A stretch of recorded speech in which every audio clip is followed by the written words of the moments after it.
말씀 찾도록 하겠습니다. 마가복음 14장 1절에서 11절 말씀입니다. 말씀은 마가복음 14장 1절에서 11절 말씀 다 찾으셨으면 우리가 교독하여 읽도록 하겠습니다.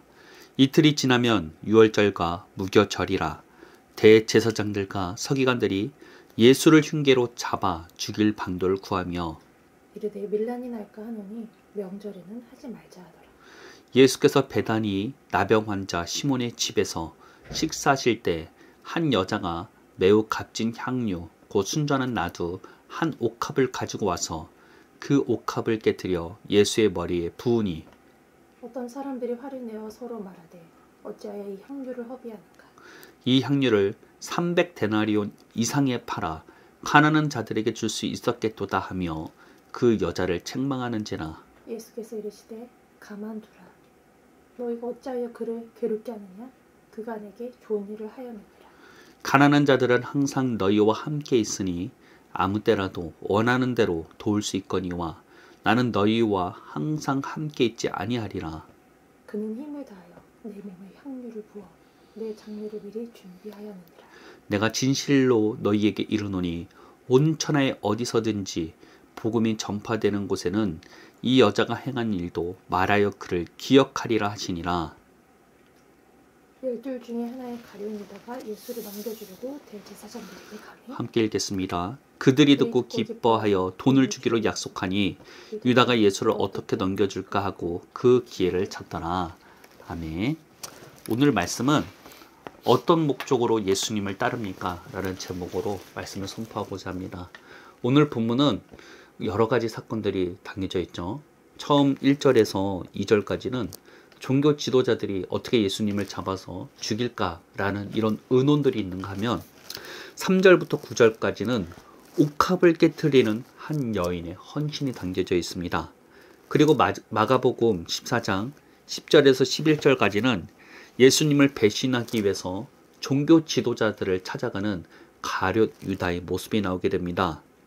참 이 내용이 어떻게 보면 어둡기만 한 예수님을 죽이기 위한 그 작당 모의와 음모 속에서 그 가운데 한 여인의 아름다운 헌신이 담겨져 있는, 어떻게 보면 끼어들어 있는 내용과 같이 이렇게 담겨져 있습니다. 이런 것을 일반적으로는 샌드위치 기법이라고 말을 해요. 갑자기 그 어두운 내용을 이야기하다가 갑자기 이거와 이 주제와 상관없는 것 같은 내용이 그 중간에 갑자기 들어가는 거예요. 그러니까 예수님을 죽이기 위한 그 종교 지도자들의 작당에 대해서 이야기하다가 갑자기 예수님에 대한 그 헌신, 이 자신의 모든 것을 부었던 이 향유 옥합을 예수님께 올려드렸던 그 여인의 이야기가 나왔다가 갑자기 다시 돌아가서 예수님을 죽이기 위해서 그들이 작당하고 있을 때 가룟 유다가 찾아간 이야기를, 어떻게 보면은 전혀 생뚱맞는 얘기가 이 음모 속에 숨어 있는 거예요. 그걸 일부러 이와 같은 구성을 만들어낸 것이죠. 우리는 이 복음서 보면은 예수님의 일대기를 쓴 것이라고 착각을 해요. 그러나 이 복음서들은 그 당시 초대 교회들에게 전달하는 메시지였다는 거예요. 설교와 같은 메시지예요. 그렇기 때문에 순서대로 되었기보다는 나름대로 그 구성을 갖고 있고 이 순서에 따라 주고자 하는 메시지들이 있었다는 거예요. 특히 이런 샌드위치 기법은 원래 주고자 했던 원래 본래의 메시지를 더욱더 고민하게 만들고 그 의미를 깊게 만드는 목적도 있지만 그 중간에 들어가는 그 이야기를 조금 더 사람들에게 강조하고자 할 때 쓰였던 것입니다. 이것이 샌드위치 기법, 아까 말했던 것처럼 그런 기법으로 써져 있는 거예요. 근데 이런 구조의 말씀을 제가 볼 때 제 눈에 띄는 부분이 있었습니다. 그것은 마가복음 14장 2절에 이런 부분이 나옵니다. 그것은 종교 지도자들이 백성들의 밀란을 굉장히 신경 쓰고 있는 부분입니다. 어떻게 보면 종교 지도자들이 이것을 신경 쓰는 이유는 예수님을 잘못 건드렸다가 자신들이 백성들에게 죽임을 당할 수도 있을까라는 두려움에 이런 말을 한 것일 수도 있겠죠. 근데 제가 이런 말씀을 딱 읽을 때 떠오르는 말씀이 있었어요. 요한복음 11장 47에서 48절 말씀입니다. 제가 읽어드리도록 하겠습니다. 이에 대제사장들과 바리새인들이 공회를 모으고 이르되 이 사람이 많은 표적을 행하니 우리가 어떻게 하겠느냐. 만일 그를 이대로 두면 모든 사람이 그를 믿을 것이요 그리고 로마인들이 와서 우리 땅과 민족을 빼앗아 가리라 하니. 이 말씀은 죽은 나사로가 다시 부활하게 되었을 때 수많은 사람들이 그 소식을 듣고 예수님을 따를 때 종교 지도자들이 급하게 회의를 한 거예요. 근데 이 회의를 할 때 좀 이상한 말이 나오는데요. 많은 사람들이 이 사람을 따르는데 왜 로마인들이 이 땅에 와서 그 민족을 공격하고 빼앗는 일이 일어나게 되는 것일까요? 그것은 그 당시 이스라엘은 로마의 식민 통치를 받고 있었어요. 로마는 굉장히 넓은 나라들을 다스리고 있는 굉장히 큰 제국이었죠. 근데 이 나라의 특징은 뭐냐면 한 지역에서 반란이 일어난다, 밀란이 일어나면 이것에 대해서 굉장히 강경하게 대응하는 게 이 로마의 특징이었어요.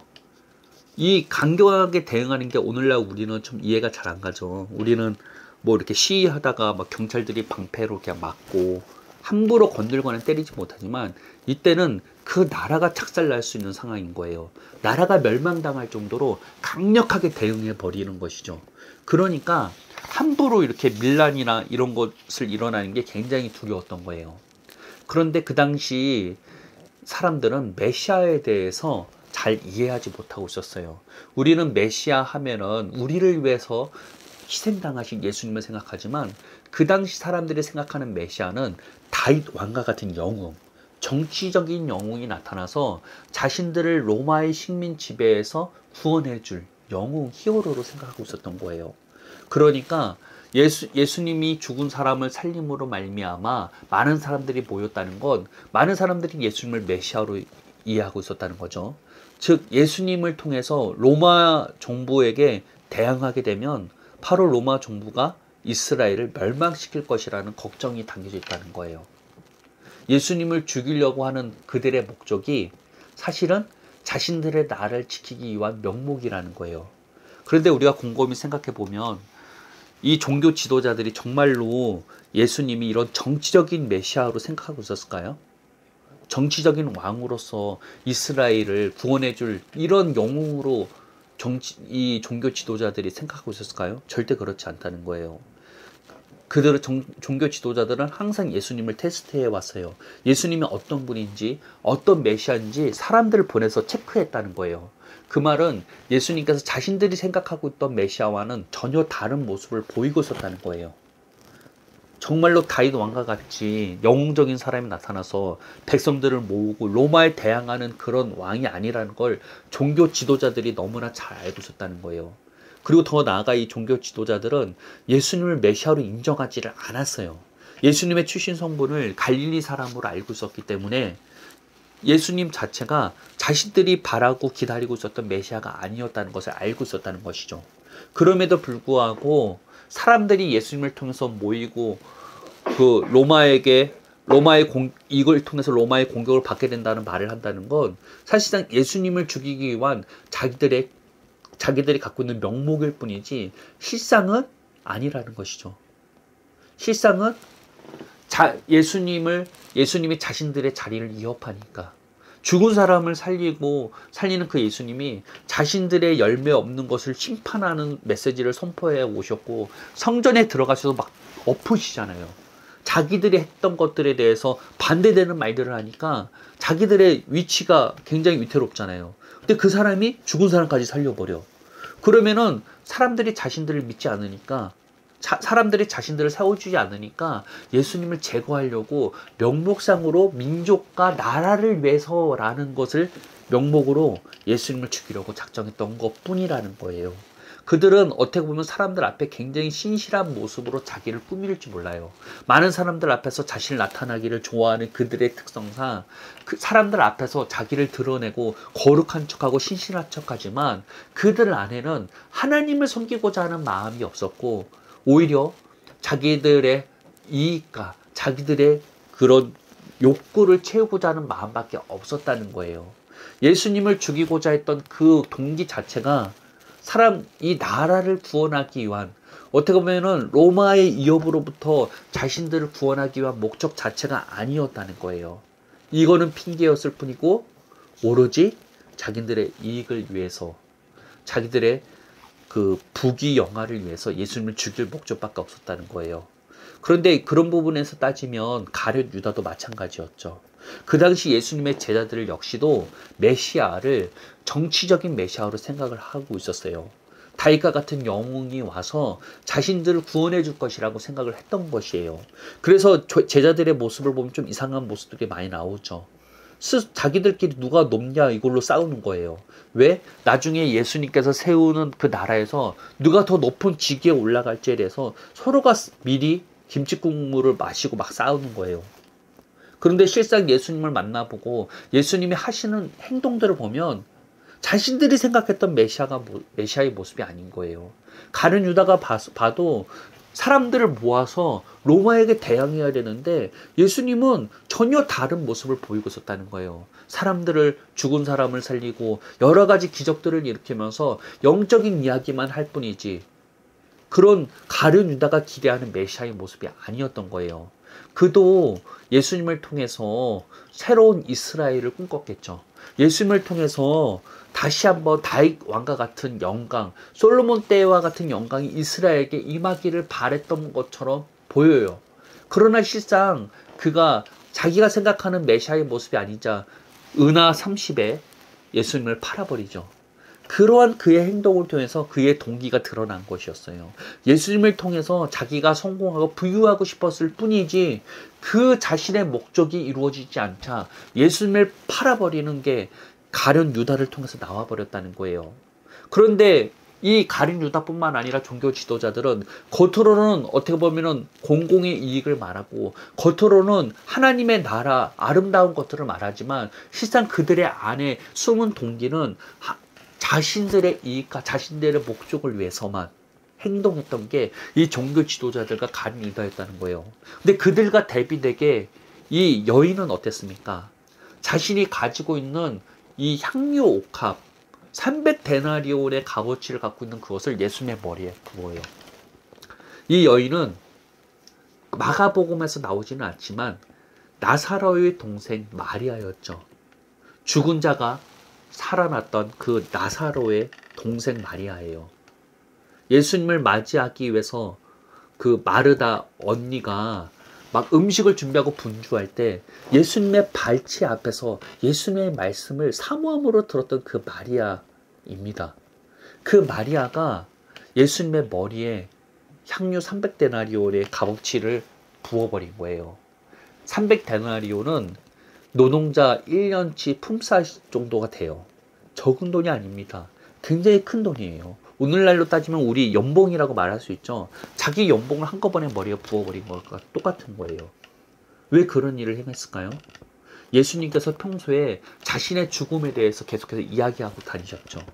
내가 종교 지도자들에게 죽음을 당할 것이고 부활할 것이라는 것을 제자들에게 말했다는 거예요. 제자들은 이 말씀을 들을 때마다 막 불편해했죠. 예수님의 말씀을 듣고 싶어 하지 않았어요. 그러나 이 여인은 예수님의 말을 듣고 곰곰이 묵상했던 거예요. 예수님의 말을 흘려듣지 않았던 거예요. 그러면 이 여인의 마음에 어떤 마음이 올라왔을까요? 아, 내가 예수님의 장례를 치러드려야겠다. 예수님께서도 밝히시잖아요. 이 여인은 나의 장례를 치러준 것이다. 예수님의 말씀을 들을 때 그냥 흘려듣지 않고 자기 마음에 담고 그거를 묵상할 때 그 마음에서 올라오는 대로 예수님께 순종했던 거예요. 자신의 어떻게 보면 모든 것이라고 할 수 있는 재물을 한 번에 쏟아부음으로써 그 마음의 감동에 순종했던 게 어떻게 보면 이 여인이었다는 거예요. 굉장히 대비되죠. 이들은 겉으로는 거룩해 보이고 겉으로는 나라의 공익을 세우는 것처럼 보이지만 실상은 자기의 이익만을 채우고자 했다면 이 여인은 예수님을 사랑하는 마음에 자기의 모든 것을 쏟아부었다는 거예요. 오늘날 우리에게 이러한 메시지를 해주고 있는 거죠. 너는 어떤 목적으로 예수님을 섬기고 있니? 정말로 예수님을 사랑하고 예수님의 그 말씀에 감동하는 마음으로 정말로 그 모든 것을 쏟아부을 마음으로 너는 쫓고 있는 거냐? 아니면 너의 이익과 너의 성공을 위해서 쫓고 있는 거냐? 오늘날 이 말씀이 우리에게 이러한 질문을 하고 있는 것과 같다는 거예요. 제가 사실 이 말씀을 묵상할 때 떠오르는 일이 있었어요. 제가 요즘 얼마 전에 이런 상상을 했어요. 내가 만약 어떤 교회를 섬기게 된다면 어떤 교회를 섬기는 게 나에게 가장 좋을까라는 상상을 해봤어요. 상상이라면 어떤 걸 못해요? 제가 원하는 교회 조건들을 곰곰이 따져봤는데 이런 것들이 있었어요. 첫 번째는 내가 자유롭게 왔다 갔다 하면서 기도할 수 있는 교회. 그 다음에는 성도들이 목회자의 메시지를 듣고 지키려고 노력하는 교회. 세 번째는 목회자를 물질적으로 궁핍하게 하지 않는 교회. 네 번째는 종교적이지 않고 정말 예수님과 교통하는 것에 초점하는 교회. 다섯 번째는 함께하는 동역자들이 부패하지 않는 교회. 이런 교회들을 내 안에서 상상하며 그렸어요. 그런데 이런 상상하니까 막 신나잖아요, 나름대로. 근데 이 설교를 준비할 때 참 내가 이런 생각을 했어요. 내가 나 편하자고 이런 교회를 원한 것은 아닌가라는 생각을 해보게 되었다는 거예요. 예수님께서는 병자에게 의원이 쓸데 있다고 하셨죠. 어떻게 보면 교회가 필요한 것, 목회자가 필요한 것은 아프고 고통받고 괴로워하는 사람들을 구원하기 위해서, 그들을 살리기 위해서 우리와 같은 사역자들이 보냄을 받는 것인지, 내가 원하고 내 중심적인 곳을 그리고 있었다는 거예요. 그래서 내 안에서 어떤 고백이 터져 나오면, 주님 어디든지 가겠습니다 라는 고백이 내 안에서 터져 나오는 거야. 나는 나름대로 조건 기도를 마음대로 할 수 있고, 물질적으로 어렵게 하지 않고, 내가 선포하는 말씀 잘 듣고, 또 같이 일하는 동료들이, 같이 사역하는 동료들이 부패하지 않고 이런 것들을 그렸는데, 이건 나 편하자고 내가 그리고 있었던 거야. 실상은 예수님 앞에 예수님이 원하는 사역보다는 내가 원하는 사역을 하고 싶었고, 예수님이 원하는 부르심이 아닌 내가 원하는 대로 내 이익과 어떻게 보면 내 자신을 위해서 생각하고 있었던 게 내 자신 아닌가 생각을 해보았습니다. 그렇게 우리는 항상 말씀을 통해서 우리 스스로를 점검해야 된다는 거예요. 우리는 스스로를 너무나 잘 속이고 있어요. 스스로는 나름대로 가면을 쓰죠. 나는 예수님을 위해서 이렇게 행동하는 거야. 나는 예수님을 위해서 이렇게 살고 있어 라면서 스스로의 가면을 쓰지만, 우리의 그 가면 밑에는 어떻게 보면 오직 나를 위해서, 나를 나타내기 위해서, 내가 잘 먹고 잘 살기 위해서 하는 것은 아닌가를 우리는 스스로를 깨달아야 된다는 것이죠. 우리의 부르심은 나 잘 먹고 잘 살자고 부르심을 받는 게 아니에요. 우리의 부르심은 하나님을 나타내도록 부르심을 받았다는 것입니다. 이 마리아가 예수님의 말씀을 듣고 이것을 곰곰이 묵상하면서 자기 안에 있는 감동을 있는 그대로 순종하였죠. 자기 안에 있는 감동을 하나님의 음성이라고 믿었기 때문에 자기의 전제서를 한꺼번에 부을 수 있었던 것이죠. 많은 사람들은 이 여인의 행동에 가치 없다, 의미 없다, 왜 가난한 사람들에게 이것을 부어줘야 되지 않냐 라면서 질책하지만, 이 여인은 후회하지 않았을 거예요. 왜? 자기 안에 있는 주님의 감동에 순종했기 때문이에요. 우리의 부르심도 이와 같다는 거예요. 예수님께서는 어떻게 보면 하나님을 나타내는 삶에 가장 어떻게 보면 모범이 되어 주셨죠. 아버지가 말하는 대로 예수님께서는 말하고 순종하는 삶을 사셨어요. 그리고 예수님의 그 순종의 극치는 십자가를 통해서 드러내 주셨죠. 그리고 그 십자가를 통해서 우리에게 기회가 주어졌습니다. 우리는 그 십자가를 통해서 독생자 예수님과 동일한 하나님의 자녀가 된 거예요. 아버지가 독생자 예수님을 사랑한 것 같이 우리를 사랑하시고, 그 예수님과 동행하시고 인도하셨던 것처럼 우리와 동행하시고 인도하시기를 바라신다는 거예요. 그리고 우리의 부르심 역시도 그 예수님과 같이 하나님의 말씀대로 인도함을 받고 순종하도록 살아가도록 사는 게 우리의 부르심이라는 것입니다. 진짜로 하나님을 나타내는 삶이란, 우리가 잘되고 우리가 원하는 것이 이루어져서 주님을 자랑하는 게 하나님을 나타내는 삶이 아니라 어떠한 상황에서든지 주님의 인도함 속에서 주님께 순종하는 삶을 사는 것이 하나님을 나타내는 삶이라는 거예요. 우리가 간혹 이런 간증들 듣잖아요. 천국에 갔더니 유명한 목사님들을 얻고 없다더라. 그런데 막상 정말로 거기서 가장 하나님께서 귀하게 여기는 사람은 교회에서 청소를 하지만 남들이 보이지 않는 곳에서 기도하는 그 사람들을 하나님께서 소중하게 여기셨다는 거예요.